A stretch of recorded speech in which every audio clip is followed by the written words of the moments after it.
Hello students, welcome to Saurabh sir's classes. मेरा नाम अश्मिता है। आज के क्लास में हम Maharashtra public service commission entrance examination के सिलेबस के बारे में डिस्कशन करेंगे। हमने ऑलरेडी पैटर्न के बारे में डिस्कशन कर चुके हैं, तो आज का क्लास होगा only on the syllabus of Maharashtra public service commission. तो चलिए आज की क्लास को शुरू करते हैं। चलिए शुरू करते हैं विद द प्रिलिमिनरी सिलेबस। तो जो प्रिलिमिनरी का पेपर है उसमें पेपर 1 से हम शुरू करते हैं। पेपर 1 में होगा current events of state, national and international importance. फिर होगा हिस्ट्री ऑफ इंडिया में से question, specially with reference to Maharashtra, क्योंकि ये महाराष्ट्र पब्लिक सर्विस कमीशन है। So with special reference to Maharashtra आपको हिस्ट्री पढ़ के जाना है। And of course Indian national movement. आपको क्वेश्चंस मिल सकता है from the geography of Maharashtra, India, as well as from the world geography also. इसके अलावा आपको physical, social, economic geography of Maharashtra, फिर economic geography of India as well as of the world, यहाँ से भी क्वेश्चंस मिल सकता है। नेक्स्ट आपको मिल सकता है questions from the polity and governance of Maharashtra as well as in India, that is its constitution, the political system, the panchayati raj, the urban governance, फिर public policy, rights and issues, and so on. Then you will also get questions on economic and social development, sustainable development, poverty, inclusion, demographics, social sector initiatives, and so on. Next आपको questions मिल सकता है from general issues on environment, ecology, फिर biodiversity के ऊपर questions मिल सकता है, क्लाइमेटिक चेंजेस के ऊपर क्वेश्चंस मिल सकता है। लेकिन कोई स्पेशल सब्जेक्ट स्पेशलाइजेशन रिक्वायरमेंट नहीं है। ये एक जनरल इशू के ऊपर आपको क्वेश्चन मिलेगा, क्योंकि ये सारे हॉट टॉपिक्स हैं और ये सारे चल रहा है, हमारे क्लाइमेट में चेंजेस हो रहा है, तो इसके ऊपर ही आपको क्वेश्चंस मिलेगा। नेक्स्ट आपको क्वेश्चंस मिलेगा फ्रॉम जनरल साइंस। नेक्स्ट हम डिस्कस करेंगे about the paper 2 syllabus, which comprises of questions based on comprehension, interpersonal skills including communication skills, logical reasoning, analytical ability, decision making and problem solving questions, general mental ability, basic numeracy, that is based on numbers and their relations, order of magnitude and so on. और ये जो सारे maths होगा ये basically 10th level से होगा, so you do not need to worry about क्या कितना हाई स्टैंडर्ड का होगा। ये बहुत ही इजी लेवल का होगा। So just take out your class 10 maths book and start practising all the chapters and do it consciously so that you can just finish it off within a short span of time and prepare yourself for the other parts also. तो इसके अलावा आपको मिल सकता है questions from data interpretation, that is you are going to have questions from statistics part also, that is on charts, graphs, tables, data sufficiency and so on, and all these would also be from the class 10th level only. और इसके अलावा आपको questions मिल सकता है from Marathi and English language, that is you are going to get comprehensions, your comprehension skills would be checked. And mostly this Marathi and English language comprehension, the standard will be from class 10 or class 12 level. So basically ये class 10 से class 12 के बीच का standard ही है जिसके ऊपर base करके आपको comprehension questions मिलेगा. And you are also going to get questions from passages that would be from Marathi and English language without providing cross translation thereof in the question paper. Now we are moving on to the main syllabus. We have already finished our discussion on the preliminary paper 1 and paper 2 syllabus. So we are starting mains paper 1. Okay. So in mains paper 1, we normally have questions from Marathi and English. That is we are going to get essays, translations, pressy writing and so on. तो इसमें जो section 1 होता है ये basically Marathi language पे ही होता है और इसमें 50 मार्क्स अलॉट किया जाता है। तो मराठी लैंग्वेज में आपको क्या मिल सकता है, मैंने अभी डिस्कशन किए हैं कि आपको एसे मिल सकता है। So there would be an essay on any of the topics, कोई भी सब्जेक्ट हो सकता है, कोई स्पेसिफिक सब्जेक्ट नहीं है, लेकिन आपको 400 वर्ड्स में ये ऐसे कंप्लीट करना है, that is in Marathi language of course. Next आपको ट्रांसलेशन मिल सकता है, that is English paragraph is to be translated into Marathi, approximately 1.5 pages or maybe in 2 pages. It can be either 1 page or half page, or it can be like 2 paragraphs, not more than that, so it's quite small. Next आपको questions मिल सकता है from Pressy writing also. So we have completed with section 1, that is the Marathi section. Next we are moving on to section 2, that is based on English entirely, that is 50 marks. It carries 50 marks and it has essay writing just like the previous section. Essay writing, you have to write an essay, and again once again it would be of 400 words, and there would be translation questions once again, that is Marathi paragraph to be translated into English. Approximately once again it would be of either half page or 2 paragraphs maximum. Once again there would be Pressy writing in this also. So we have completed our discussion on paper 1. Moving on to paper 2. Paper 2 में क्या रहेगा? Paper 2 में mostly जो syllabus है वो है मराठी और English grammar और कॉम्प्रिहेंशन के ऊपर। तो जो सेक्शन 1 है इसमें रहेगा Marathi, that is 50 marks will be allotted to this section, and यहाँ पे इसके अंदर आपको मिलेगा grammar, that is you are going to get questions on idioms, phrases, synonyms, antonyms, correct formation of words, sentences, फिर punctuations and so on, और एक comprehension तो रहेगा ही। Next we are moving on to section 2, that is based on English, और यहाँ पे 50 marks allot किया जाता है। तो इसके अंदर आपको मिलेगा questions from basically grammar and comprehension just like the previous section, और यहाँ पे भी वही सेम सिलेबस होगा, that is idioms, phrases, synonyms, antonyms, then the correct formation of words, sentences, punctuations and so on, and also a comprehension would be there. Moving over to paper 3. Paper 3 is based on general studies 1. General studies 1 में क्या क्या subjects हैं? History and geography, और ये दोनों मिला के 150 marks होता है पेपर। सो पहले हम लोग डिस्कस करेंगे about the history part in paper 3। So let us start history of modern India, particularly from Maharashtra.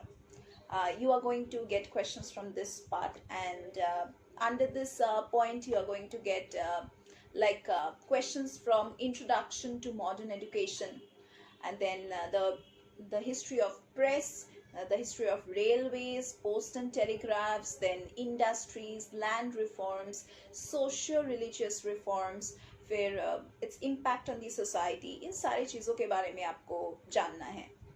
Next आपको जानना है about the establishment of British rule in India, like the wars against the major Indian powers, the policy of subsidiary alliance, then doctrine of lapse जो बहुत important है, and the structure of British Raj up to 1857, that is till the rise of revolt of 1857 आपको जानना है।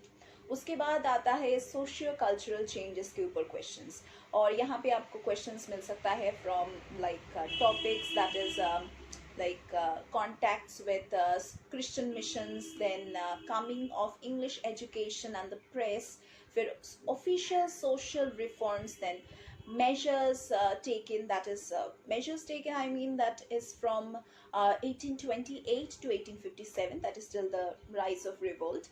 Then आपको questions मिल सकता है from socio religious reform movements, फिर ब्राह्मो समाज, फिर प्रार्थना समाज, फिर सत्यशोधक समाज, then Arya Samaj, reform movements among the Sikhs and the Muslims, फिर depressed classes mission, and then there are various movements like the non-Brahmin movement and the Justice Party. तो यहाँ से भी आपको questions मिल सकता है। Next you are going to get questions from the social and economic awakening, जैसे कि Indian nationalism, the 1857 revolt, then after the revolt, that is Indian National Congress from 1885 to 1947 till the independence of India, then Azad Hind Sena, then the role of important personalities, then role of press, role of education in the social awakening process in pre-independent India. Next आपको questions मिल सकता है from the emergence and growth of Indian nationalism, then the social background, then formation of national associations, then peasant uprisings, कैसे peasants ने revolt किया था, उसके बाद foundation of Indian National Congress, the moderate phase, then the growth of extremism, फिर Mortimer reforms, home rule movement, Lucknow pact, Montfort reforms. तो जो सारे ऐसे रिफॉर्म मूवमेंट्स है उन सभी के बारे में आपको जानना है. उसके बाद आपको जानना है about the topics related to national movement in Gandhi era. That is Mahatma Gandhi के समय पे कौन से रेवोल्यूशंस हुए थे, कौन से मूवमेंट्स हुए थे, उन सभी के बारे में. जैसे कि गांधी जी's leadership and ideology of resistance, फिर गांधी एंड मास मूवमेंट्स, फिर non cooperation, civil disobedience, individual satyagraha, quit India movement, फिर सत्यशोधक समाज के ऊपर क्वेश्चंस मिलेगा, Gandhi ji and removal of untouchability, फिर doctor B.R. Ambedkar's approach to the problem of untouchability, फिर Muslim politics, freedom movement, that is by Sir Syed Ahmed Khan, then the Aligarh movement, Muslim League, Ali Brothers, that is Iqbal and Jinnah, जैसे कि the partition of India. तो उन सारी चीज़ों के बारे में आपको जानना है. फिर unionist party, Krishak Praja party, politics of the Hindu Mahasabha, फिर communists and the India freedom struggle, उन सभी के बारे में भी आपको जानना है. एंड इसके अलावा आपको क्वेश्चंस मिल सकता है from Congress socialist party, like its function, how it was formed, फिर women in the national movement, states people's movements, leftist movements जैसे कि peasant movements, tribal uprisings, trade union movements and Adivasi movements. तो इन सारे movements में से भी आपको questions मिलेगा.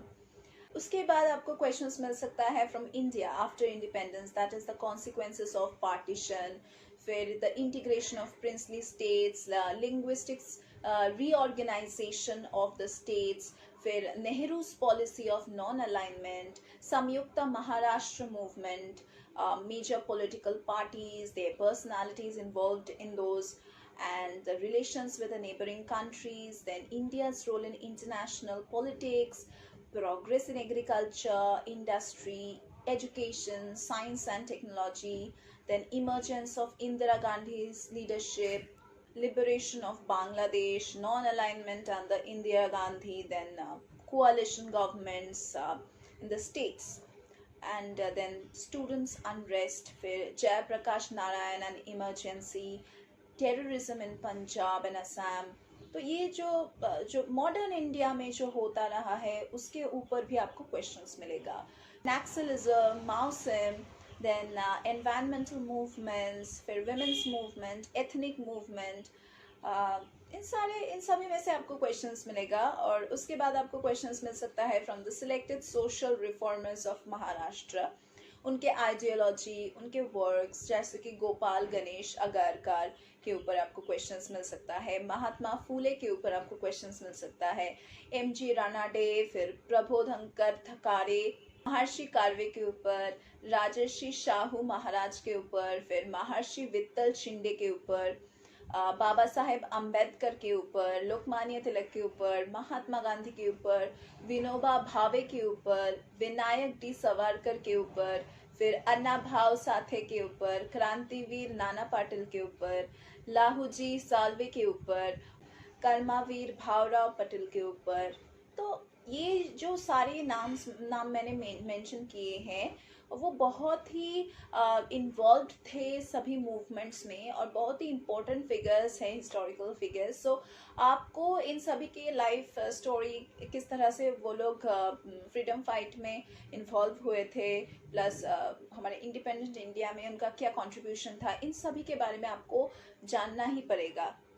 उसके बाद आपको क्वेश्चंस मिल सकता है from cultural heritage of Maharashtra, that is from ancient to modern, and here the topics can vary from performing arts, that is dance, drama, films, music, folk arts, फिर लावनी, तमाशा, powada, Bharat, and other folk dances which are there in Maharashtra. फिर visual arts, that is architecture, painting, sculpture, festivals. फिर the impact of literature and socio psychological development of Maharashtra. फिर भक्ति, दलित, urban and rural literature. तो इन सभी चीज़ों के भी knowledge होना चाहिए आपको. नेक्स्ट आपको क्वेश्चंस मिल सकता है from geography, that is let us start with the discussion of physical geography. That is physical geography में से भी आपको क्वेश्चंस मिलेगा, जैसे कि टॉपिक्स हो सकता है जैसे कि the interior of the earth में से, फिर कॉम्पोजिशन एंड फिजिकल कंडीशंस से, factors controlling and the formation and the development of the planet Earth, then the concept of geomorphic cycles के ऊपर, landforms के ऊपर, that is associated with the fluvial, arid, glacial and coastal cycle. फिर evolution and geomorphology के ऊपर of the Indian subcontinent, कैसे like formation हुआ था हमारे Indian subcontinent का. उसके बाद major physiographic regions का, फिर the problem of floods, physiographic details of Maharashtra, that is you need to know each and every bit of physical features of Maharashtra. कहाँ पे plateau है, कहाँ पे mountains है, कहाँ पे rivers है, you need to know that exactly accurately.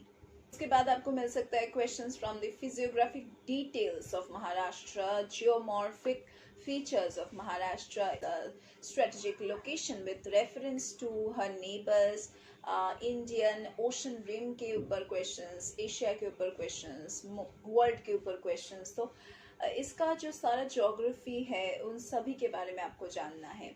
इसके अलावा आपको इकोनॉमिक ज्योग्राफी ऑफ महाराष्ट्र के ऊपर भी क्वेश्चंस मिल सकता है, जैसे कि the minerals and energy resources, their evolution, their distribution, their importance, development in Maharashtra.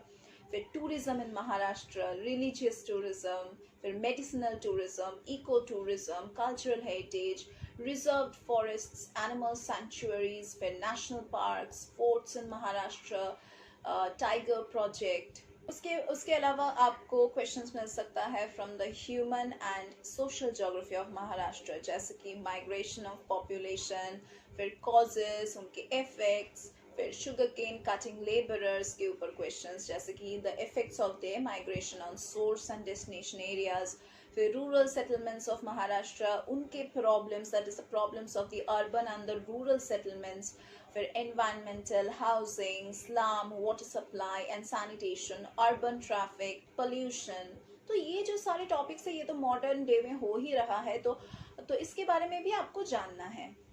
फिर आपको क्वेश्चंस मिल सकता है from environmental geography, that is like ecology and ecosystem के ऊपर, एनर्जी फ्लो के ऊपर, मटेरियल साइकिल के ऊपर, फूड चेन के ऊपर, फूड वेब के ऊपर, फिर एनवायरमेंटल डिग्रेडेशन के ऊपर, उसके कंजर्वेशन पर, फिर ग्लोबल इकोलॉजिकल इम्बैलेंसेस के ऊपर, जैसे कि the pollution, about the pollution, then the greenhouse effect, role of CO2 as well as methane in the greenhouse effect के ऊपर, फिर ग्लोबल वार्मिंग के ऊपर, रिडक्शन इन द बायोडाइवर्सिटी के ऊपर, depletion of forests, environmental laws, environmental impact assessments, फिर Kyoto protocol and carbon credits, urban waste management के ऊपर, that is CRZ1 and CRZ2.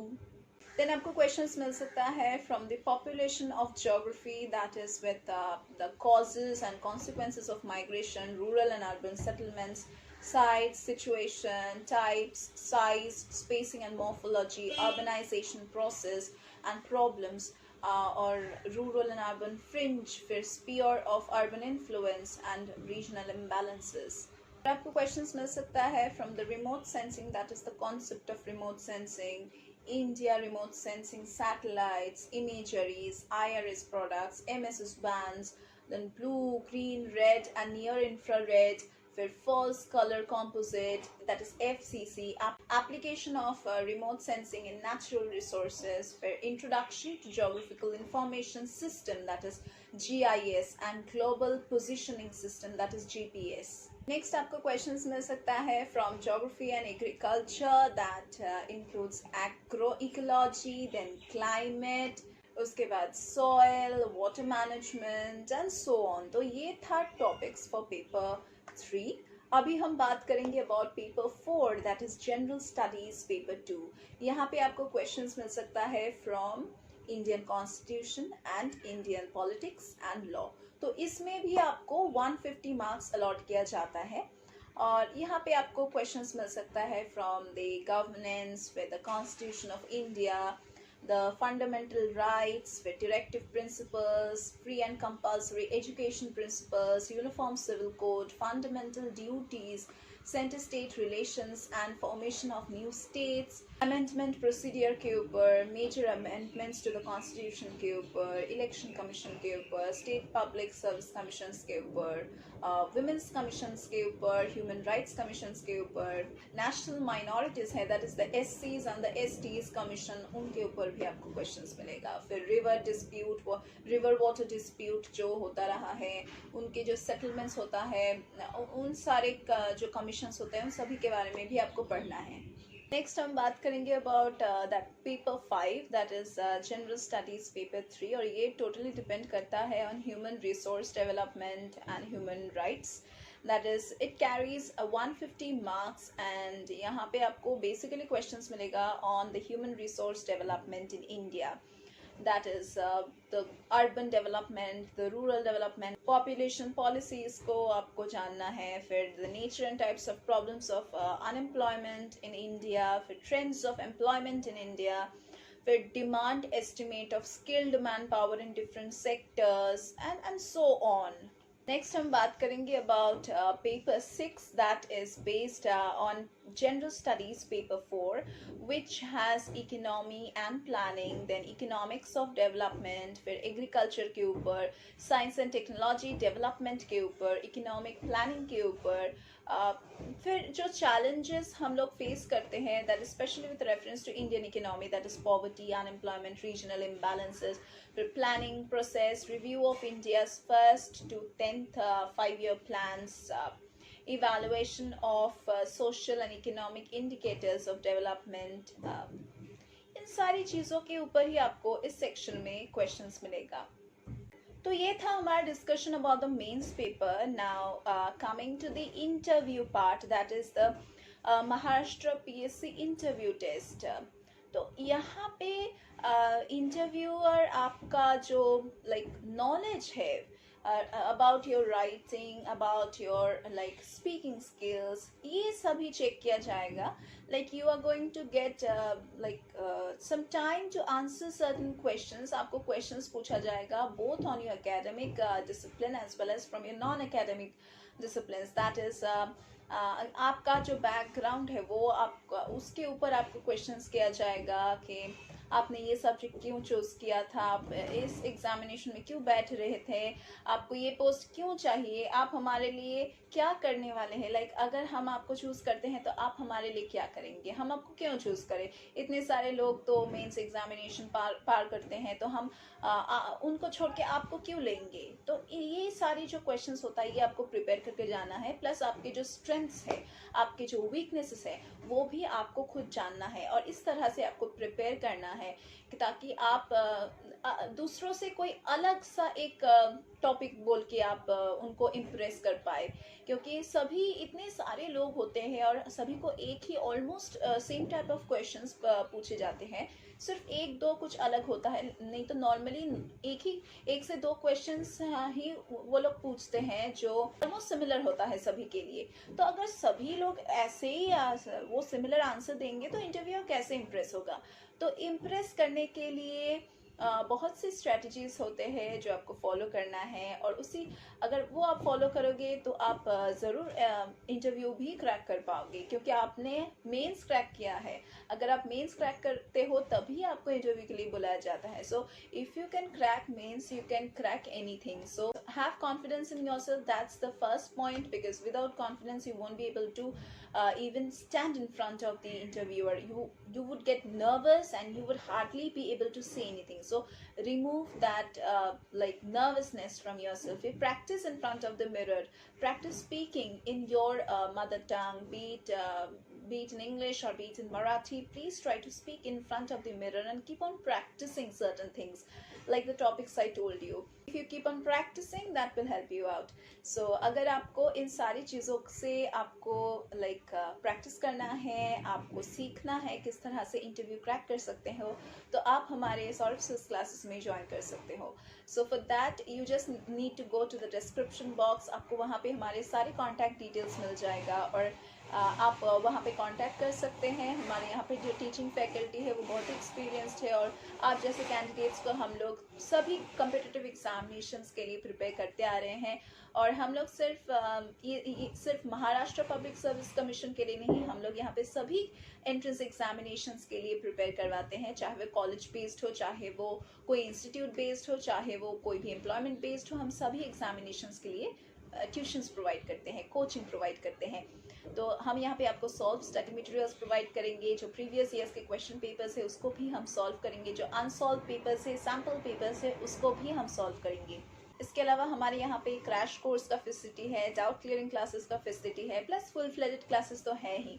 और अगर आपको लगता है कि you won't be able to follow in the live classes, you can take the pre-recorded class lectures access also.